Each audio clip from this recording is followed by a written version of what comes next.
Welcome once again to Queensland Raceway for this, the fourth round of the Swann Super Series. My name is Lance Robertson, and we have some excellent racing already from both the Superbike and Supersport classes.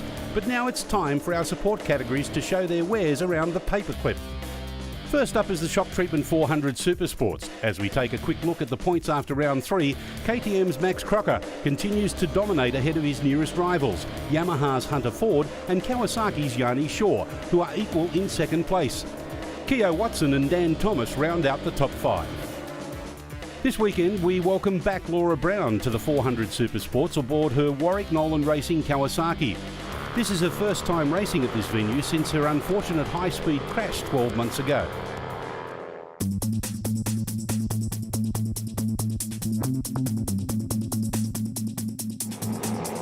And Jimmy brought no, that's Laura Brown. That's Laura Brown, a nasty one indeed. Yeah, she's gone wide at turn 1. That is certainly no place to be having a crash very, very fast there. Looks like she managed to ride it across the gravel trap, but has hit the wall. 12 months ago, it was a pretty bad crash at the end of turn 1. From there, it was a bit of a mental challenge to get back on the bike and to go fast again. And physically speaking, there was a lot of rehabilitation. And one of the most important things was just moving, even when it hurt, just to push through it, just to keep doing it. So yeah, back here today. That has affected me though. I'm slower today than I was when I broke my arm. It's just that little bit of thought in my head, be careful. I see more bike time, and hopefully by the end of this weekend, I'll be back. Yeah, look, I'm really excited to be here. The lead up, I think you just get really, really excited and try and sleep at night, but I guess a lot of bike preparation, so a big thank you to my sponsors, WNR, Warwick Nolan, Shark, Falco, Dragon, and Pirelli, of course, just for the support. It's not possible to be here without them. Riders are now on the track for the first of the 3 races scheduled for today, and the major question that many competitors are asking themselves is, can Max Crocker be beaten? We're about to find out as we take a look at the grid. The front row has Hunter Ford, Max Crocker, Yanni Shaw and Billy Van Erd sharing the duties, whilst Dan Thomas, Jared Brook, Boyd Hocking and Seth Crump occupy row 2. The third row sees Laura Brown on the inside of Matthew Beauchelle, Keogh Watson and Ryan Sellen, whilst on row 4 it's occupied by Steve Price, Mitchell Kuhn, Andrew Edzer and Matthew Cartellone.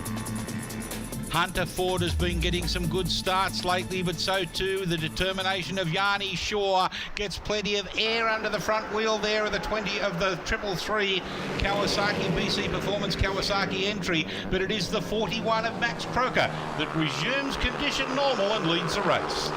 Yes, Max Croker is out in front once again. It looks like Billy Van Erd is in second, and that's Hunter Ford on his yellow-livered Yamaha sitting in third position. Is that Jared Brock that's up there as well? So too is the 152 of Dan Thomas. They're all streaming through. Dunlop Sports Max for the first time, nice and clean.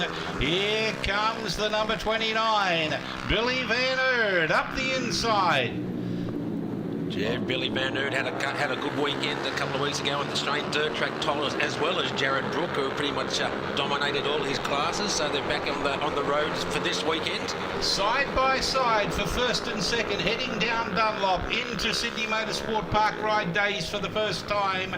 Billy Van Erd being relegated back to second place by Max Crocker. Crocker on the 41 heads out of turn 5 for the rundown bikebiz.com.au. A commanding lead by standards in the 400s, but here comes Billy Van Erd momentarily up around the outside. Hunter Ford sitting back in third watching. Yeah, that's Brock is sitting there, Brook is sitting there as well. Dan Thomas on his Yamaha. Matthew Beauchelle there on 73, getting all untwisted, I guess you could say. Yes, but Max Crocker out front. Billy Van Erd still sitting in second spot through Matrius dampers. Hunter Ford sitting, waiting for these two riders to make any mistake they can so he can take advantage.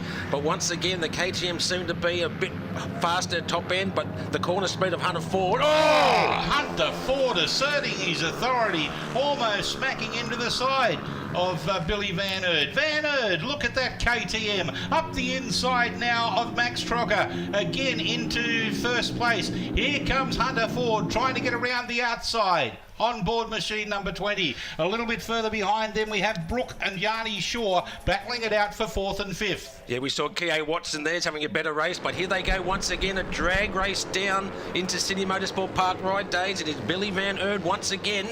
We did see these two on the podium in every race yesterday in round 3, and it is the tall and the short of it, isn't it there, Lance? It certainly is, as Van Erd leads them out of turn 5 for the run down bikebiz.com.au back straight. Not for long though. Here comes the 41 of Max Croker up the inside, a la Valentino Rossi style. Right leg out, balancing the bike, getting good drive. Here comes Hunter Ford up the inside of Van Erd as he negotiates the beginning part of the Swann Insurance main straights. Side by side, heading down towards turn 1, Matrice Dampers. Yeah, but great corner speed by Hunter Ford and under brakes, but Billy Van Erd once again using the power of that KTM. They get in front as they come through Dunlop Sports Max. Look at young Van Erd there, lining him up, trying to get the drive. He knows how important it is. Slipstreams momentarily, side by side. Here comes Hunter Ford on the Yamaha. He'll go to the extreme outside. On the inside, it is Van Erd. Sandwiched between them is the 41 of Max Crocker. Hunter Ford up the inside to take first place. He's so much better than the KTM under brakes there through the corner speed. Billy Van Erd and Crocker have no answer in that part of the circuit. But here comes Van Erd once again, as well as Crocker on their 390 single cylinders. Look at the torque difference between these bikes. Goodness gracious me. The R3 Yamaha against the RC 390 of the KTMs. Yes, we didn't see that. Van Erd out of the saddle there, lost his right leg. Sorry, Tim. Thought he was going to come unstuck and bring his KTM rider down with him. Here comes Hunter Ford. I bet he's going to have a big look up the inside here. Can he do it? He's going to get up the inside of Van Erd. Van Erd's getting his composure back after having that little mishap coming through onto bikebiz.com.au straight. It is going to be a slipstreaming effort by Hunter Ford. Can he get that little Yamaha anywhere closer to that 41 machine of Crocker? Well, on the penultimate lap, it's Crocker, Ford, Van Erd. A little bit further back, Yanni Shaw and Jared Brooke having their own battle royale for the minor placings. At the moment, though, it is Max Crocker that's out in front on the KTM Australia Nolan Bridgestone RC 390. Hunter Ford even tucks his arm in underneath the cowling there, or the front screen of the bike. And here comes the young pint-sized pocket rocket up the inside. Goes Billy Van Erd. And look at this, 3 wide almost going through the turn 3. iPone oils. It looks like Hunter Ford is going to come out. Oh, do they touch there? Looks like Crocker and Hunter Ford had a touch there, but Van Erd once again. Goodness me, the superior torque of that KTM certainly personifies what goes on at the front of the pack. It's going to be interesting coming into this section of the circuit in 1 lap time. They are on their second last lap at the moment. And the 2 KTMs seem to have broken the back there of the Yamaha. Yeah, Hunter Ford lost a bit of ground there, but nothing separating the 2 front runners. Here comes Crocker up the inside once again of Van Erd. Hunter Ford closing down on those 2 orange machines out in front. Can Hunter Ford get anywhere near these 2 boys out first and second? Well, if Van Erd is managing to be able to, I guess, lull them into a false sense of security, he's been overtaken there a couple of times down the end of the bikebiz.com.au back straight, heading into races.world. He won't want to do that again. Here comes Hunter Ford. Look at the power up the inside. The superior corner speed is what I'm trying to get at there of the Yamaha. But he'll lose out in the overall horsepower stakes down this back straight. Yes, a big move there by Hunter Ford. We haven't seen too many overtaken manoeuvres there, but he hasn't lost that much here, Lance. This could be his move, but here comes Van Erd up the inside, out the outside. Here comes Ford. Ford on his Yamaha takes over first spot with half a lap to go. Can he get that little gap out in front that he needs? I don't think he will be able to as they run down Dunlop heading into Sydney Motorsport Park Ride Days for the last time. They're going to make a liar out of me. I like to see that. Here they are, side by side, 3 deep, 3 wide going in to turn 4 and 5. Hunter Ford, he's not going to give up the challenge around the outside. Looks like the real loser out of that was the number 29 of Billy Van Erd. It's all Max Crocker in front at the moment, coming up onto a slower rider.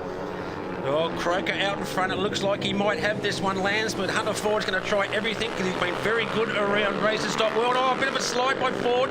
That could have lost him a bit of drive there, but he's going to stay in a second spot. Oh, here comes Van Aert, but no. Ford maintains second spot. Max Croker victorious only marginally ahead of Hunter Ford and the hard-charging Billy Van Aert. Jared Brook on a KTM, the first of the Kawasaki's, belonged to Yanni Shaw in P5. Boyd Hocking, Keogh Watson. First of the ladies, Laura Brown on her Kawasaki Ninja in P8. Ryan Sellen in 9th and 10th to Seth Crump. The boys are definitely riding a lot better as well. But yeah, just struggled to break away in that one, but I reckon we'll be able to come back in the next one. So Max Crocker continues his impressive run of wins in race 1, but could it continue in race 2? Here are the highlights from that race. The KTM rider once again got a lightning start to lead into Matrice Dampers turn 1, but it wasn't long before Billy Van Aert and Hunter Ford threw down an immediate challenge a few corners later as Van Aert took the lead at Ipone Oils. Croker, however, was having none of it. He returned fire on the 14-year-old young gun and retook the lead at Sydney Motorsport Ride Days and quickly bolted away into a commanding lead. As the race developed, there were key battles developing. Keogh Watson and Seth Crump, for example, battled away for 7th and 8th place, with Watson eventually prevailing in the race-long contest. Whilst further up the field, Boyd Hocking and Yanni Shaw swapped positions all race long in their fight for 4th and 5th. Crocker would not be challenged for the lead and would have enough of a gap ahead of Ford and Van Aert to race towards his 10th win of the season. The battle for second went down to the wire, with Van Aert pipping Ford by only 0.06 seconds for second place. And with that, we bring you the grid for race 3. The front row consists of the 2 KTMs of Crocker and Van Aert, alongside the 2 Yamahas of Ford and Hocking. Row 2 sees Yanni Shaw, Jared Brook, Keogh Watson and Seth Crump. The third row is an all-Kawasaki affair, featuring Laura Brown, Andrew Edzer, Ryan Sellen and Matthew Beauchamp, with Mitchell Kuhn, Robert Penman, Matthew Cartellone and Julie Klinker lining up on the 4th row. In the starter's hands, 7 laps away from finding out whether it is going to be an absolutely dominant affair by Max Croker, who gets a sterling start. Yeah, another great start by Max Croker, but he doesn't have it all his own way there with Billy Van Aert right behind him and Hunter Ford once again. The top 3 we've seen dominate this whole class all weekend. Yeah, sounds like there's an echo in the crowd, doesn't it, with the 3 of them like that? But it is Max Croker that leads the early stages on the exit of turn 2, right out over the ripple strip, using up all of the black stuff and some of the concrete. On the verge was Max Croker. Yeah, good start by Hocking there, as well as Keogh Watson's right up there. Ah, but look at this. Billy Van Aert up the inside of Croker down the end of bikehaggle.com.au, and Hunter Ford tucking in there right behind them, ready to pounce. Everybody streaming through safely. Yeah, he does seem to get the top speed, doesn't he, Billy Van Aert? And look at that, Hunter Ford's got the better of Croker as well. So Croker's gone from 1st to 3rd in one turn. Out into Sydney Motorsport Park Ride Days. It is the 29 of the cheeky pint-sized pocket rocket himself, Billy Van Aert. Yeah, to see the lean angle that Billy's getting through the turns, but he's so small he can't get his knee on the deck. Crocker up the inside of Hunter Ford, forcing him wide. Hunter Ford will not like that. That's the sort of move that Hunter Ford likes to put on riders. Yeah, that's right, especially through the tight corners there. But Hunter Ford's shown his corner speed all weekend, but it's still Billy Van Aert. But here comes Croker. He's having a look up the inside. No, he can't do it. Well, Billy Van Aert, as you heard in at the interviews of race 2, was determined to make sure he finishes strongly this weekend. Yes, he's riding very well, the youngster there on number 29, the KTM 390. He's really come to grips with that machine. But look at the 3 riders now, nothing separating all 3 of them. Can Hunter Ford use that slipstream at the end of bikehaggle.com.au? He was momentarily forced wide there by Billy Van Aert, who runs out of brakes going down the end of Bike Haggle. Oh, that's no good. There's a rider off on the side. Yeah, that's Crump there, Lance. Yeah, Seth Crump, unfortunately. So we get a replay here now of what happened. As you can see, Crump just going on there a little bit too far, running out of room, and just decided to dump it rather than hit it. Yes, and wasn't too happy. It didn't even fall off, did he? And here is this battle with Sellen as well. He's been hung out to dry there. My goodness me. Oh, he's come back with a vengeance on the inside. My goodness, the intensity of the battles throughout doesn't wane, does it? It doesn't matter how far down through the pack you are. That was Edsa getting two positions coming onto the main straight there. That's Laura Brown just behind them. Looks like Julie Klink is having a good battle there with the further down the grid there with the yellow and black leathers. Yeah, Julie Klinker doing a good job to hold off the efforts there. I think you'll find of Kuhn and Dad. Mick Johnson not that far behind either. He's just behind. He's the fourth rider in this group there, so Klinky's having a good ride there. But here comes this battle here at... 3 wide! Who's that up the inside? Who's got that advantage? And it looks like it is that Laura Brown? That's Laura Brown that's got the better of them. She was the fourth rider in this group. Now she's in front of those three riders, so she'd be sitting now in, in 7th or 8th position. Yeah, she finished 9th in the last race on the Warwick Nolan Dragon Mopal Kawasaki Ninja 300. She wants to finish a little bit higher up there, and she wants to shake the challenges of these riders behind her. With a bit of clear track now, you can see the concentration there. The body language just tells you she's concentrating a little bit more, doesn't it?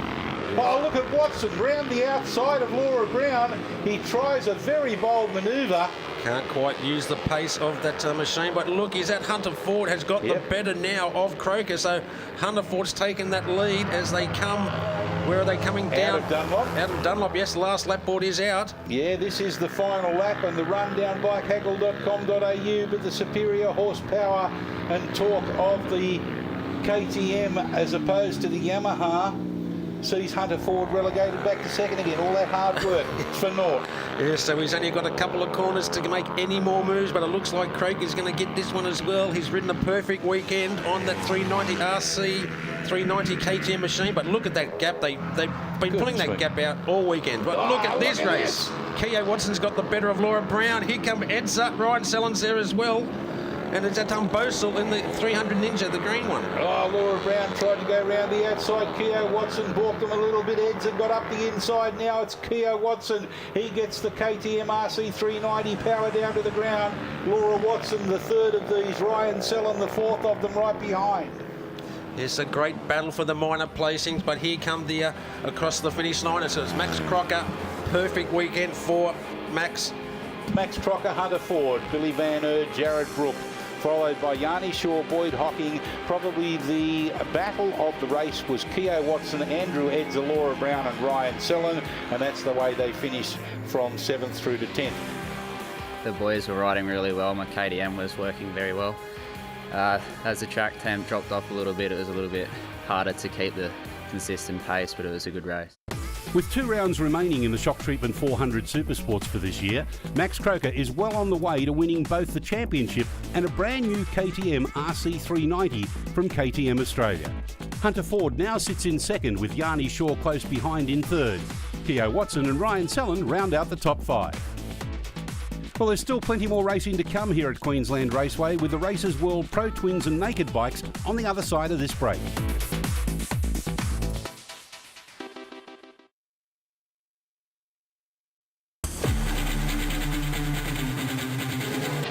Bikebiz.com.au are a fantastic partner of our Swann Super Series, and I'm here with Don Nicholas.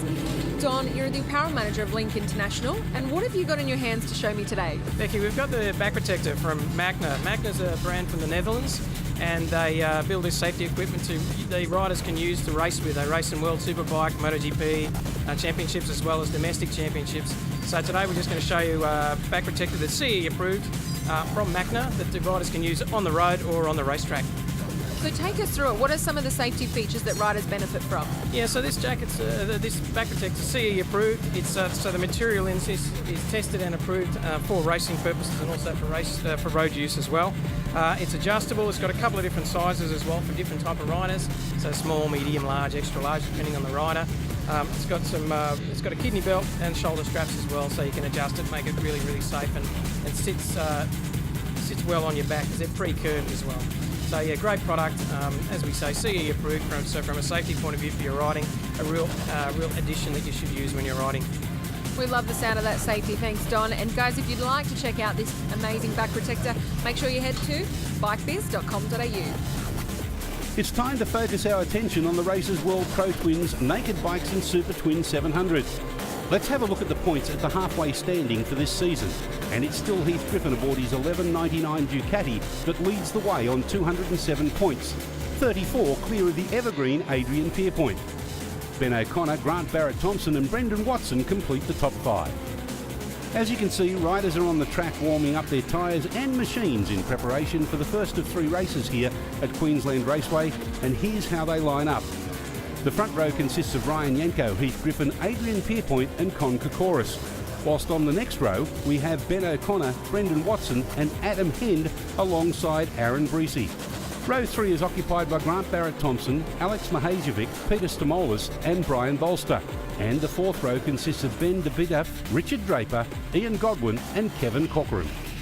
Here we are, set for the race's World Pro Twins Naked Bike race number 1 at Queensland Raceway, round 4 of the Swann Super Series. Who is it that gets the best of the start? Everybody streams off the start line with no dramas. It looks like Ryan Yanko will sweep across in front of them through Matrice Dampers and lead them for the first of 8 laps. Yeah, but look at Ben O'Connor there, lands on the little 675 Triumph, got a blinder of a start, sitting in 2nd spot as they go through Dunlop Sports Max for the first time. And there's plenty of air between him and 3rd placing at the moment, as well as they all stream through Dunlop Sports Max and get the drive down bikehaggle.com.au back straight for the first time into iPone Oils, the slowest right-hander on the circuit. Yeah, Con Kokoris got Ben O'Connor ever so slightly then, but Ben right up the inside as they go through iPone Oils, and Adrian Pierpoint, not the start he would have liked, Lance. No, he's a little bit further back than he would have liked. Brendan Watson also a little bit further back as they stream down the Dunlop Straight, heading towards the 2 left-handers for Sydney Motorsport Park Ride Days turns 4 and 5. And look at the lead that Yanko has brought out already. Yeah, that lead is quite considerable after half a lap completed. Ben O'Connor riding fantastic on that smaller 675 Triumph. Be very interesting this part of the circuit, Lance, to see what lines the riders take. Well, everybody seems to be avoiding the dusted off areas for some reason. They're fairly heavy there. You can see some getting a very wide entrance and tightening up on the exit. Plenty of enthusiasm on the pit wall as they come down the Swann Insurance main straight to complete lap number 1 of 8. Aaron Breesy there on the Breesy Racing controls Aprilia RSV4 number 58. He's managed to get up a couple of places and leads that quartet of riders battling it out for the minor placings. Yeah, that's Brendan Watson there, Lance. He's leading Adrian Pierpoint, who's been the star of the field in the naked bike class for the last couple of years. So Brendan's had a fairly good start. He's been in front of Adrian there, but here comes Heath Griffin up the inside of Kokoris as they go into iPone Oils. Yeah, good effort there from the number 3, Heath Griffin, on the Russell Symes and Company Ducati Panigale.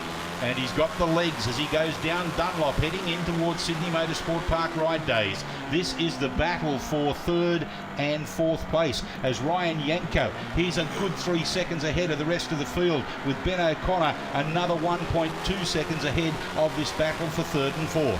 Yeah, coming into this round number 4 of the Swann Super Series Pro Twins, that Heath Griffin has got a 211 points over Grant Barrett-Thompson 166, so Heath's got quite a good lead at the moment. But here comes Adrian Pierpoint, Brendan Watson, is that Breezy as well?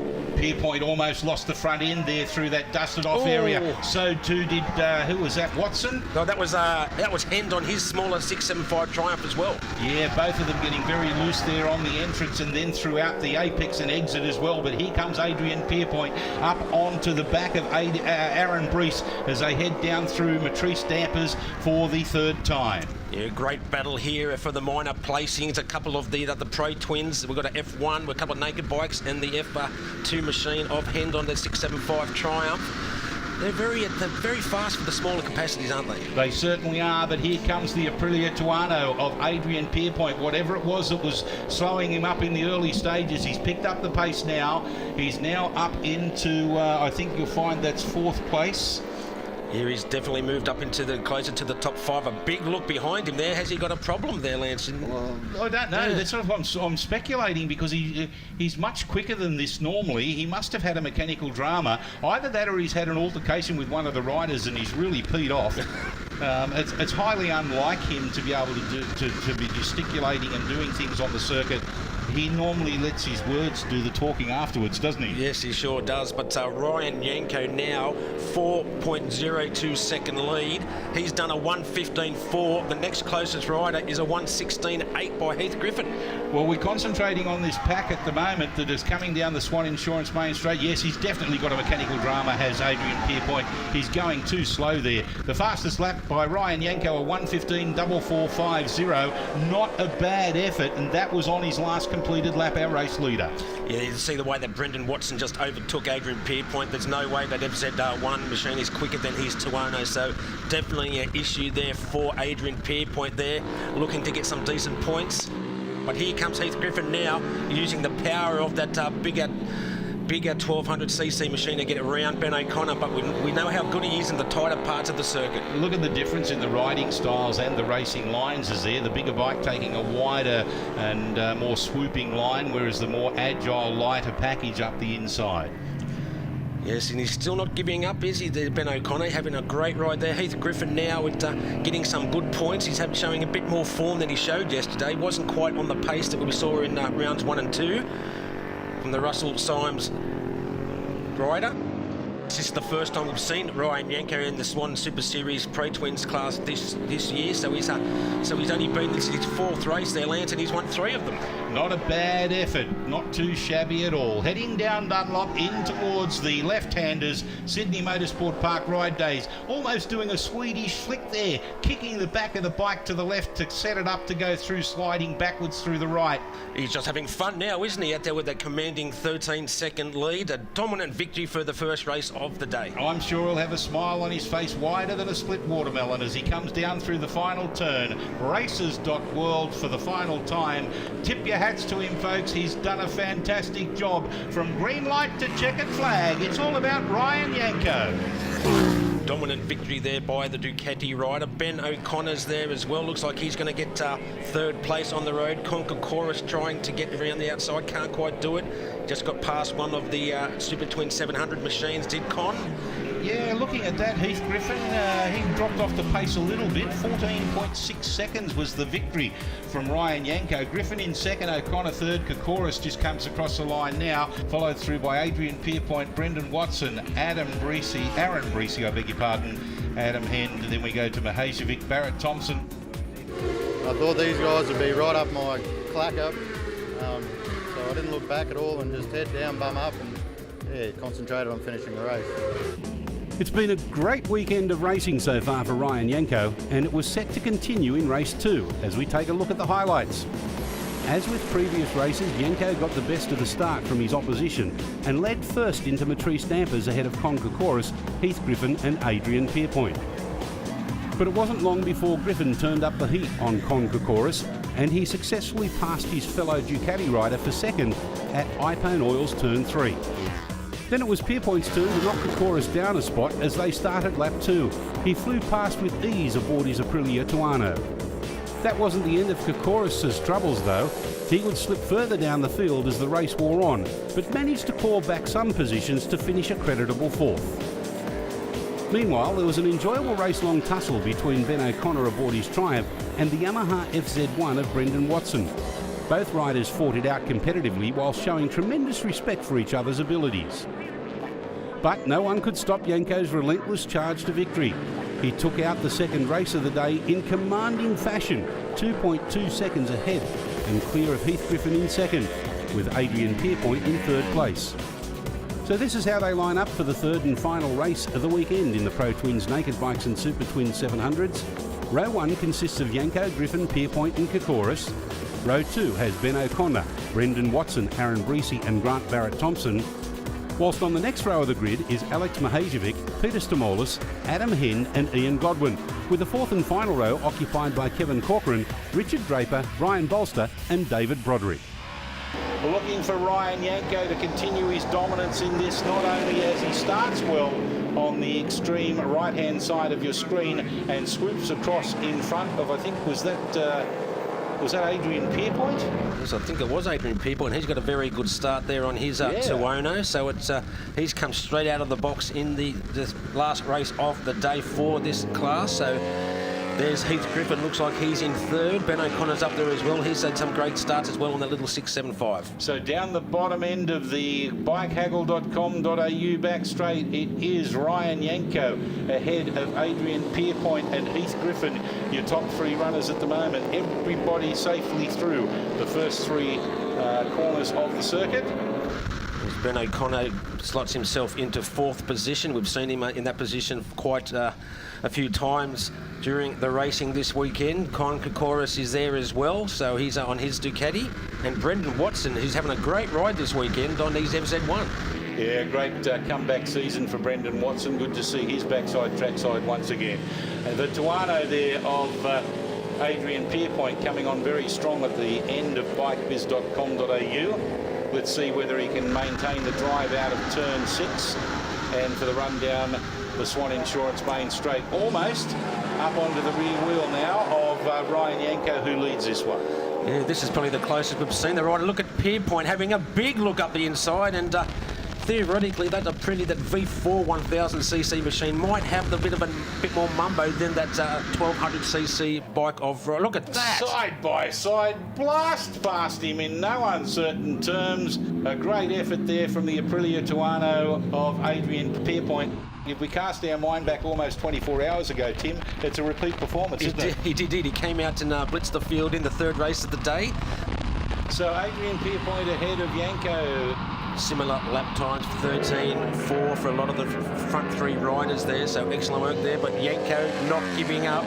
Adrian Pierpoint doing everything he can to stay in front of that Panigale. So down the back straight, the bikehaggle.com.au back straight. Here comes Yanko up the inside.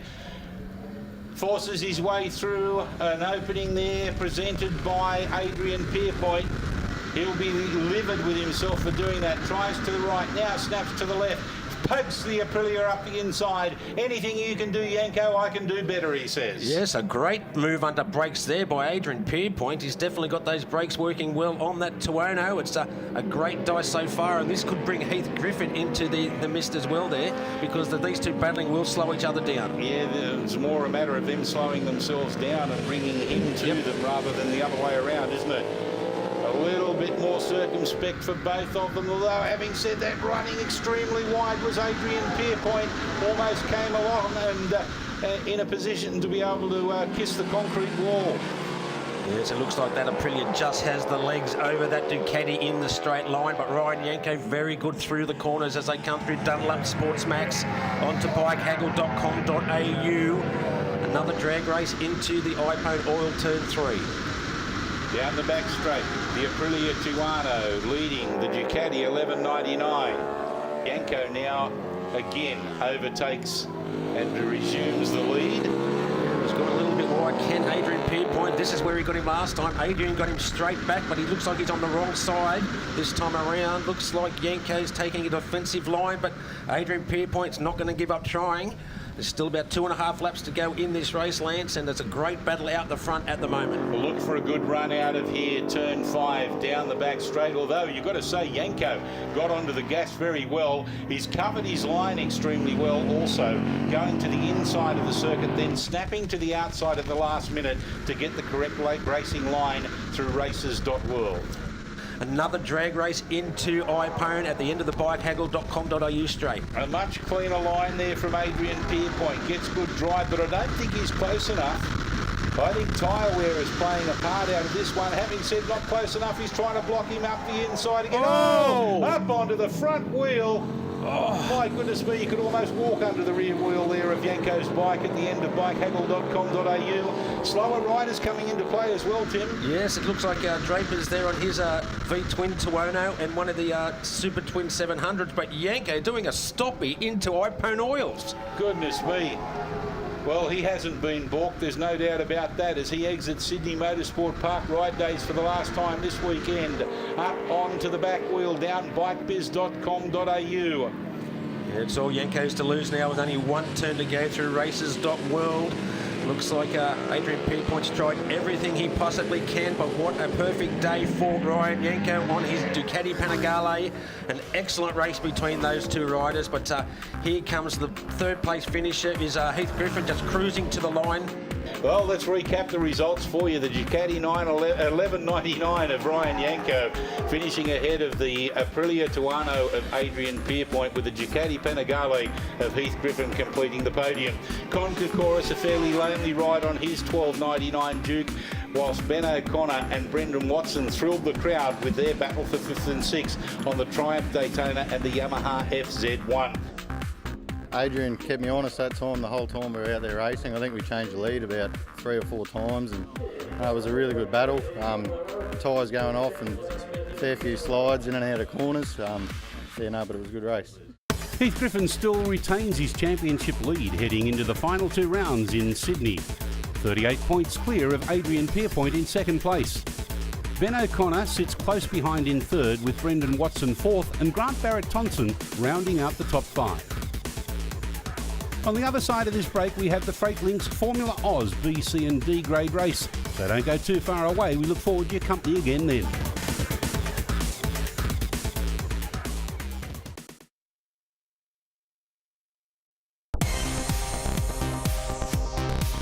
Welcome back to Queensland Raceway as we continue our Round 4 coverage of the Swann Super Series. The next category coming your way is the Freight Links Formula Oz class for B, C and D grade riders. Let's have a look at the points after 3 rounds of racing. In the Formula Oz B grade class, it is Brett Kitchen aboard his accountable IT BMW that leads the standings, 22 clear of Carlos Rendon in second, with Dane Purcell in third position aboard his Yamaha. The Kawasaki of Mark Nassifs is sitting atop the Formula Oz C grade standings by 42 points, ahead of Jean-Gabriel Lane, who has withdrawn unfortunately from today's activities due to mechanical issues. And Will Stewart continues to lead Formula Oz D grade, ahead of Shane Ryan in second and Aaron Smith in third. We pick up our action with race 2, but before we do, here are the highlights from the opening race of the day. As the lights went out, Andrew Thompson aboard his BMW got the early jump on his opposition, but it was Tom Taparis who threw the cat amongst the pigeons and catapulted into the lead, approaching Matrice Dampers turn 1. Taparis' lead was short-lived though, as Dean Hasler rounded him up to take the lead at Ipone Oils. Thompson meanwhile lost his early advantage from the start and dropped down to 4th, but the BMW rider would regain his composure and charge back up to 3rd by the end of lap 1, and then passing Taparis on lap 2 to claim 2nd. As Thompson and Hasler battled for the race lead, Brett Kitchen would push Tom Taparis 1 more spot back and make it a BMW 1-2-3 at the half-race distance. It was at this point in the race that Thompson pounced on Hasler and squeezed past him at Ipone Oils to take the lead. That was until he went too wide and allowed Hasler to switch back on him. Thompson would eventually succeed at Matrice Dampers the very next lap and would race off to win the opening race of round 4 from Hasler and Kitchen. So this is how they will line up for race 2. The front row consists of Thompson, Hasler, Kitchen and Taparis, with Dane Purcell, Paul Curran, Harry Boyajian and Carlos Rendon filling out the second row. Row 3 sees Josh Kavanagh, Mark Nassif, Mark Wolford and Will Stewart, with Shane Ryan and Di Jones completing the field aboard their Yamahas. In the starter's hands, 7 laps away from finding out. Oh, a bit of a manoeuvre there for the 217. That will cost him undoubtedly, I'm sure, Tim. It is a judge of fact and a 13-second time penalty for jumping the start. Yes, I think it's 15-second there, Lance, jumping the start. No, sorry, you're right, 15 seconds. But if you're going to jump the start, make it a good one. Well, yeah, I mean, if I was in his shoes, I would have just kept going flat out, absolutely flat out, like a missile. So he will undoubtedly, I'm sure, I'm only speculating here, but I'm pretty sure it was obvious that he jumped the start. We're talking about the 217 of Dean Hasler. He's in second place on the track, but he will undoubtedly receive a 15-second penalty. We will wait for official confirmation of that, but it's all Thompson out in front again at the moment. Yes, I think you can see by the shake of his head that he's given himself up there, Lance, but at the moment on the road, he's still sitting in second spot. Kitchen's got the better of Taparis, so Brett Kitchen having a much better start this time around. So let's see how Brett can go when he hasn't have to fight all his way through the field.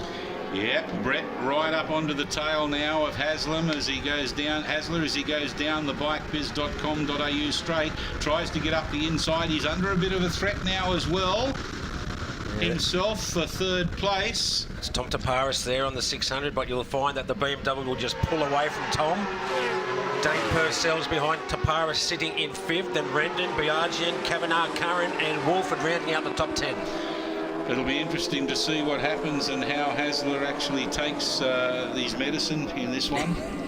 Whether he decides that he'll just back off and preserve the tyres, or whether he'll go gun-ho and try and get out in front and edge out a lead. But 15 seconds is a lot, isn't it? It is. It's a big gap, but then again, you've got to wait for the lights to go out, and they're the rules there that everyone has to abide by, Lance. But still a good ride there. He can show his wares sitting in 2nd spot, and the higher he finishes up, the higher he's going to finish the race. All right, now let's have a look at this replay of the start. You'll find that I'm sure he will jump the start right about near. Yes, he's moved forward. He said, oh no, I've done what I've done. I mean, you can't really walk away from that, can you? Hasler goes wide. Kitchen up the inside of him. Hasler tries to assert his authority on the outside. Can't do it there. A big mistake from Hasler has cost him a place. Yeah, it looks like Tom Taparis was having a big sniff there too to get in front of those bigger BMWs. Couldn't quite do it.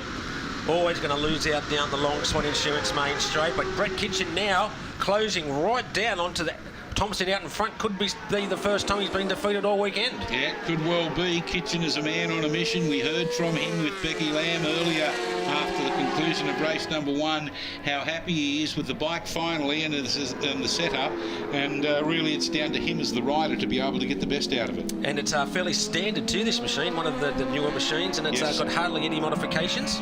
Here's a replay now of that overtaking manoeuvre. You can see them coming down bikebiz.com.au. Hasler was forced a little bit wide there by Thompson because Hasler was trying to get cheekily around the outside, somewhere you don't normally overtake in that area of the circuit races.world.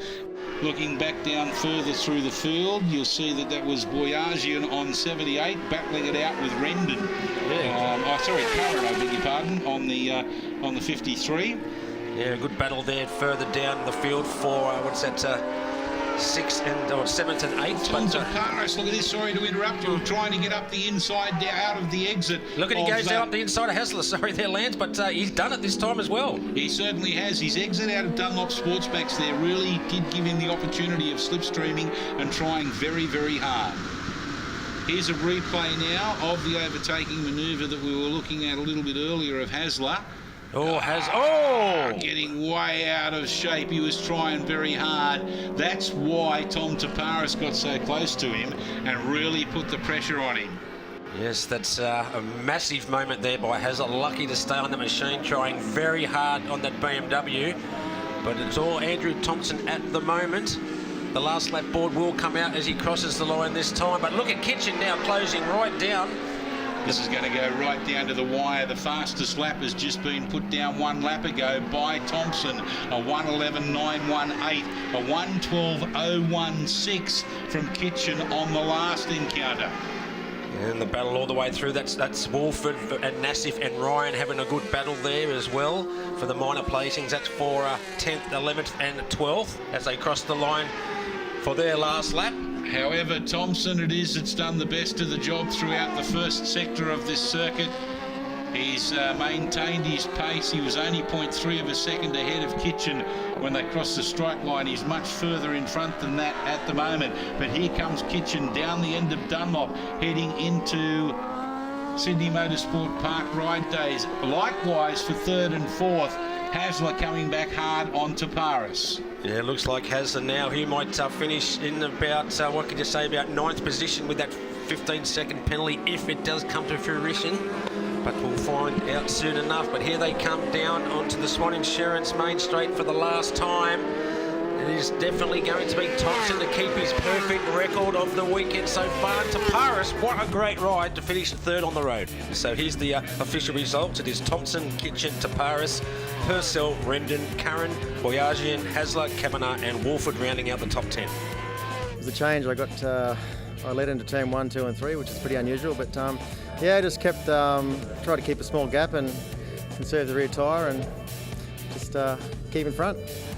This is how they'll line up for the 3rd and final race in the Freightlinks Formula Oz class. Row 1 sees Andrew Thompson, Brett Kitchen, Thomas Taparis and Dane Purcell, with Carlos Rendon, Paul Curran, Harry Boyajian and Dean Hasler occupying the 2nd row. The next row sees Josh Kavanagh and 2 marks in Wolford and Nassif, with Shane Ryan sharing the duties. Will Stewart and Di Jones completing the field on the 4th and final row. In the starter's hands, 7 laps away from finding out, will Brett Kitchen be able to dominate this one over Andrew Thompson, or will Andrew Thompson continue his domination throughout the weekend? Yeah, Andrew Thompson's got a great start once again. Tom Taparis on his 600cc machines there. Looks like Dane Purcell's got a good start. Looks like he could be in 4th spot at the moment. Another good start there by Carlos Rendon. Brett Kitchen not so good, moving down to 5th position, and then Hasler. Carlos Rendon, sorry to interrupt you there with my but I thought he was going to run off the ripple strip and into the gravel trap. Look at Tom Taparis round the outside of Dane Purcell's R1. The R1 blew him down the straight, but round the outside into iPhone Oils. 600 versus 1,000. You wouldn't think so when you look at that sort of effort. Yes, it's you could always see he's going to blow him down to the main straights under power, but Tom Taparis very good through the corners and under brakes with that lighter machine. But look at the moment, Dane Purcell sitting in 3rd, and then that looks like Hasler's moved. Hasler's moved into 4th position, so he's had a good start there from finishing in 8th position in race 1 after jumping the start. Yeah, remembering the jump start cost him 15-second penalty, and I think it was 8 places. So 8 places it cost him, and 15 seconds. So he started back on road 2, and road 8th position. Yeah, so he lost about 6 positions. Finished on the road in 2nd spot, but at the moment it is Thompson, Taparis, and Purcell out there. Hasler's there, and then Kitchen, and then Rendon behind him. Hasler's trying very hard to get up onto the ducktail of the 44.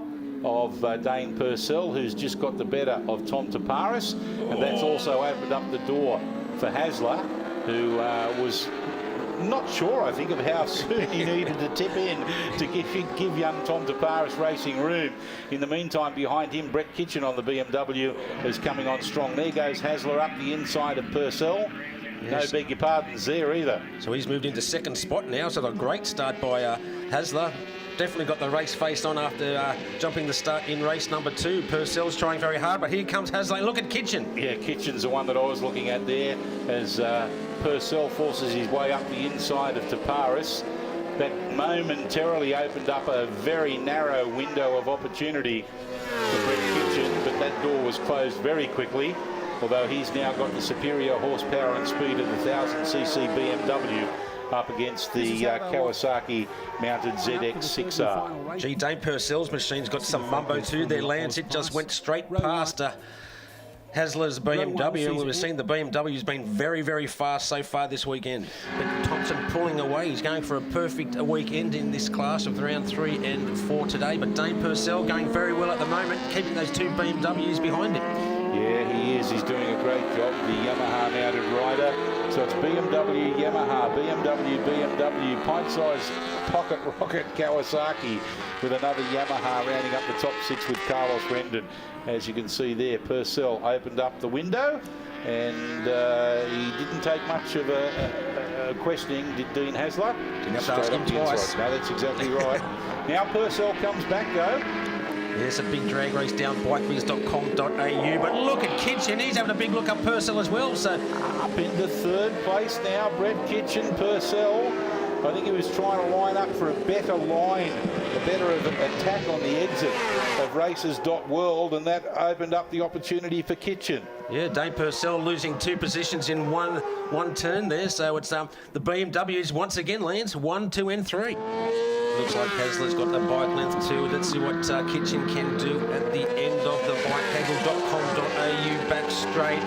Almost side by side there. He just missed the draft. I don't think it's going to be enough He's for up him. the inside. Oh, well, he backed out at the last minute there. Discretion, better part of Valor there, Lance, but now he needs to try once again. He's only got pretty much 1 or 2 opportunities now. Look at the power of that machine that Hasler lifting the front wheel down into Sydney Motorsport Park Ride Days. They both balked themselves or each other there coming down the end of bikehaggle.com.au. And so that may well have been to the detriment of Kitchen. Yes, it's This is the last chance for Brett Kitchen. We've seen him try this inside line. Can he try it once again? He's going to try it once again, Lance, and it's worked. It's worked. Who's going to get the power down fast enough down the Swann Insurance Main Straight? Brett Kitchen has worked for him finally on the last corner of the last lap. Confirmation of Andrew Thompson on his BMW, ahead of Britt Kitchen on his BMW. Sorry to sound boring. Dean Hasler, another BMW, giving a three-peat for the podium for the BMW mark. Dane Purcell, Tom Taparis, Paul Curran, Carlos Rendon, Mark Nassif, Mark Wolford and Josh Kavanagh rounding up your top 10. Considering I had the same front tyre all weekend and the same rear tyre all day today, I'm pretty happy. But Brett gave me a bit of a carrot when he said that in the last one, what did you say? I think he said that I had a bit of false security. So that was a bit of a carrot to show them what I can do on old tyres. So yeah, it was good. Well done to Andrew Thompson for making it a clean sweep in the Freight Links Formula Oz, but it's still Brett Kitchen that leads the B-grade standings by 32 points over Carlos Rendon, with Dane Purcell 18 points further adrift. In the Formula Oz C-grade category, Mark Nassif still has a commanding lead aboard his Kawasaki, but look who's catapulted into second with a great performance. Tom Taparis aboard the Cube Racing entry. John Gabriel Lane is relegated to third. And in the Formula Oz D-grade, Will Stewart continues to maintain his lead over Shane Ryan. Josh Kavanagh moves up into third aboard his Honda CBR 1000RR. Well, folks, that concludes our coverage of the Swann Super Series here at Queensland Raceway for 2017, where we've witnessed 2 action-packed rounds of racing. We get to do it all again, though, at Sydney Motorsport Park for the final 2 rounds of the season on the first weekend of November. We look forward to your company then.